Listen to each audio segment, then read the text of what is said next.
Hi everyone, we will continue our Search for Truth Home Bible Study lessons right now in lesson 6, chart 6. Right, so this is the last chart of this lesson 6, right?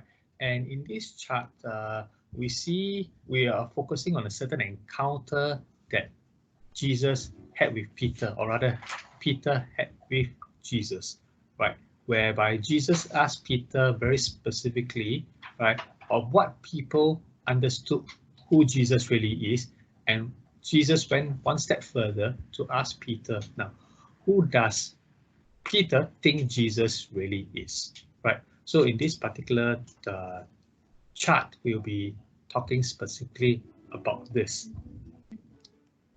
Now, Jesus asked a very important question, right? And today this question continues to be important. Jesus asked his disciples, who do people say that the Son of Man is? Well, they replied, some say Elijah, and others say Jeremiah or one of the other prophets. Then he, referring to Jesus, asked them, but who do you say I am?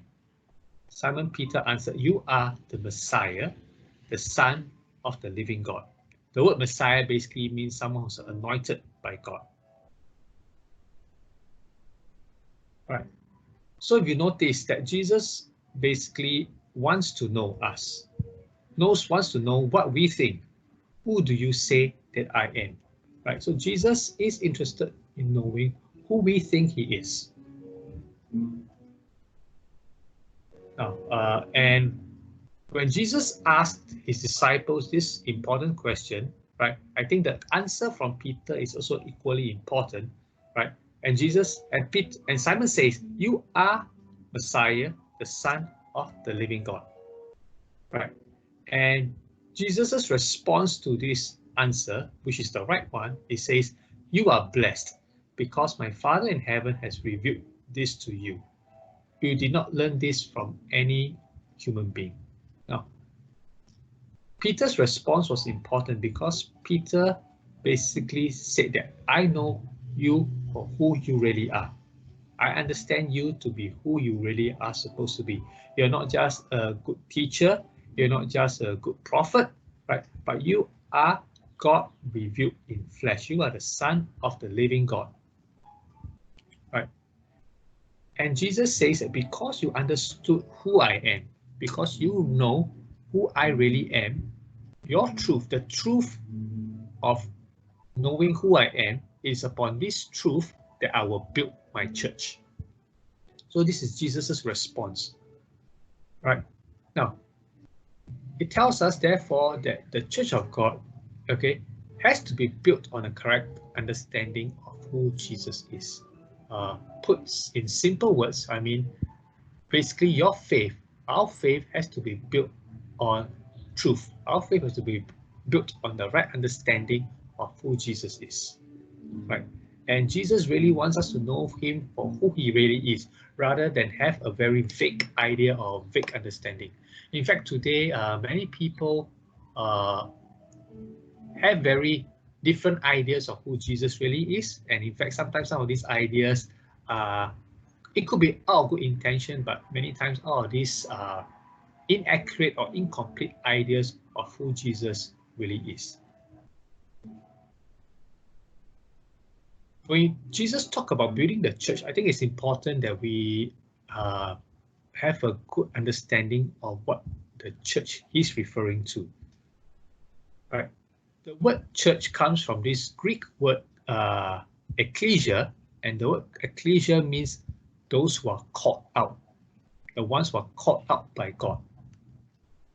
Therefore, the church doesn't refer to a building or an organization or an institution, but it refers to the believers themselves. So believers themselves are the church, not the building, not an institution. Right? So it really reinforces the fact that Christianity is about a relationship with God rather than a religion. And when you look at this, therefore you begin to have an understanding, as the chart says, that the church really refers to a kingdom of called out believers. The church is not defined by geographical boundaries, political boundaries, or certain kinds of artificial boundaries, but really the church refers to the group of believers. And it's important for us to reinforce, according to the word of God, God's church is for everyone, right? Yes, God first reveals his plan of salvation to the Jews, to the Israelites, right? Because of his promise to Abraham, right? God told Abraham, because of Abraham's faithfulness, God will bring the Messiah through Abraham's descendants, and it is through Abraham's descendants that the world will begin to receive God's blessing of salvation, God's blessings of eternity. Right. So God's intention is that through Abraham, there will be a group of people, a community who are separated unto him so that they can be his example to the world. So God's intention for the Jewish community was that if they were to hold on to his word, if they were to live life according to his principles, then that community can be the example to the rest of the world about who God is and God's intentions for mankind. Right? And I think as we end this is to realize that as we end this chart is to realize God's promise is that everyone who calls on the name of the Lord will be saved, right? So even though Jesus came through a Jewish community, preaching first to a Jewish community, his intention has always been that this message of salvation is for everyone, because he promises that everyone who calls on the name of the Lord will be saved, right? So that's all we have for us in this particular chart. Thank you.